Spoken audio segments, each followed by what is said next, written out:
ಜೋಶಿಯವರು ವ್ಯಾಪಾರೀಕರಣದ ಭ್ರಷ್ಟ ವ್ಯವಹಾರ ಮಾಡುವ, ದುಡ್ಡು ಹೊಡೆಯುವ ಈ ಆರೋಪಗಳಿದ್ದ ಅವ್ರ ಮೇಲೆ ಸಾಕಷ್ಟು. ಅದನ್ನೀಗ ಜೋಶಿಯವರು ದುರಾಡಳಿತ ಮತ್ತು ಭ್ರಷ್ಟಾಚಾರ ತೊಡಗಿದ್ದಾರೆ ಅಂತ ಇವ್ರು ಹೇಳ್ತಾ ಇದ್ದಾರೆ ಸಾಹಿತಿಗಳು. ಅದ್ರ ವಿರುದ್ಧ ಮೂವ್ಮೆಂಟ್ ಮಾಡಬೇಕಾಗಿದೆ ಮತ್ತು ಮುಖ್ಯಮಂತ್ರಿಗಳು ಹೇಳಿ ಇವ್ರು ಕಿತ್ತಾಗಬೇಕಾಗಿದೆ ಅಂತ. ಇದನ್ನು ಇವರು ಹೋರಾಟ ನೋಡಿದಕ್ಕೆ ಅದರ ಮೇಲ್ಮೇಲೆ ಪತ್ರಿಕೆಗಳು ಬರೋದನ್ನು ನೋಡಿದಾಗ ಜೋಶಿ ಇಷ್ಟು ಬಲಿಷ್ಠರ, ಹೌದು ಅವರಿಂದ ಒಂದು ದೊಡ್ಡ ಶಕ್ತಿ ಇದೆ ರೈಟ್ ವಿಂಗದ್ದು ಅಂತೇಳಿ ಭಾಳ ಜನ ಮಾತಾಡ್ತಾರೆ. ರೈಟ್ ವಿಂಗಲ್ಲಿಗೆ ಹೋಗ್ಬೇಡ್ರಿ, ಲೆಫ್ಟ್ ವಿಂಗು ಅನ್ನಬೇಡ್ರಿ, ಸಾಹಿತಿ ವಿಂಗ್ ಅಂತ ಹೇಳಿದರೆ ಭಾಳ ಉತ್ತಮನೋ ಅಂತ. ಯಾಕಂದ್ರೆ ಜನಪರ ಕಾಳಜಿ ಎಲ್ಲರೂ ಹೇಳ್ಕೊಳ್ತೀವಿ. ರೈಟ್ ವಿಂಗ್ದವ್ರು ಹೇಳ್ಕೊಳ್ತಾರೆ ನಾವು ಜನರ ಸಲುವಾಗಿದ್ದೀವಿ, ಜನರಿಗಾಗಿ ದುಡಿತಾ ಇದ್ದೀವಿ ಅಂದರೆ. ಲೆಫ್ಟ್ ವಿಂಗ್ದವ್ರು ಅದನ್ನೇ ಹೇಳ್ತಾರೆ.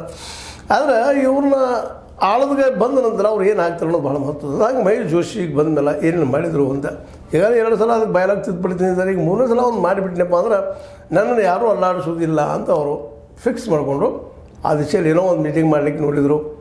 ಆ ಮೀಟಿಂಗನ್ನು ಇವರೆಲ್ಲ ರದ್ದು ಮಾಡಿಸ್ಲಿಕ್ಕೆ ಹೆಚ್ಚಿದ್ರು. ಇವರು ಎಲ್ಲ ಇದ್ದಿದ್ದಾರೆ, ಗೊತ್ತಿಲ್ಲಲ್ಲ, ಇಲ್ಲಂತಲ್ಲ. ಯಾಕಂದ್ರೆ ನಿಜವಾಗಿಯೂ ಸಾಹಿತಿ ಅನ್ಯಾಯವನ್ನು ಪ್ರತಿಭಟಿಸಬೇಕಾಗಿದ್ದು ಮೊದಲೇ ಕೆಲಸ.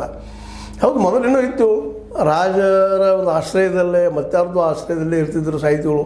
ಅವ್ರು ಹೇಳಿದಂಗೆ ಹೇಳ್ಕೊಂಡು ಅವ್ರ ಹೊಗಳೆ ಮಾಡೆ ಇಂದ್ರ ಚಂದ್ರ ದದೀಚಿ ಹೀಗೆಲ್ಲ ಬರ್ಕೊಂಡು ಬಂದ ದೇವರ ಸಹಿತ ಹೋಲಿಸ್ಕೊಂಡ ಬರೋಂಥ ಕವಿಗಳು ಸಾಕಷ್ಟು ಇದ್ದಾರೆ, ಲೇಖಕರು ಸಾಕಷ್ಟು ಇದ್ದಾರೆ.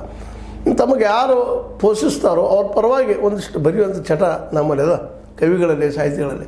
ಇತ್ತೀಚಿನ ದಿನದಲ್ಲಿ ಒಂದಿಷ್ಟು ಪ್ರತಿಭಟನಾರ್ಥವಾಗಿ ಅದು ವಿರೋಧ ಪಂಪ್ ನಡೆಯೋದು ಇಲ್ಲಂತಲ್ಲ, ಆದರೆ ಶಾಲೆ ಕಲ್ಲಾಗಿ ಬಿಡುವಂಥ ಪರಿಸ್ಥಿತಿ. ಆದರೆ ಎಷ್ಟು ಮಟ್ಟಿಗೆ ಪೆಟ್ಟು ಹತ್ತೋದೋ ಗೊತ್ತಿಲ್ಲ, ಬಟ್ ಇಂಥವೆಲ್ಲ ಆಗ್ತಾ ಬಂದಿದ್ವು ಅಂತ.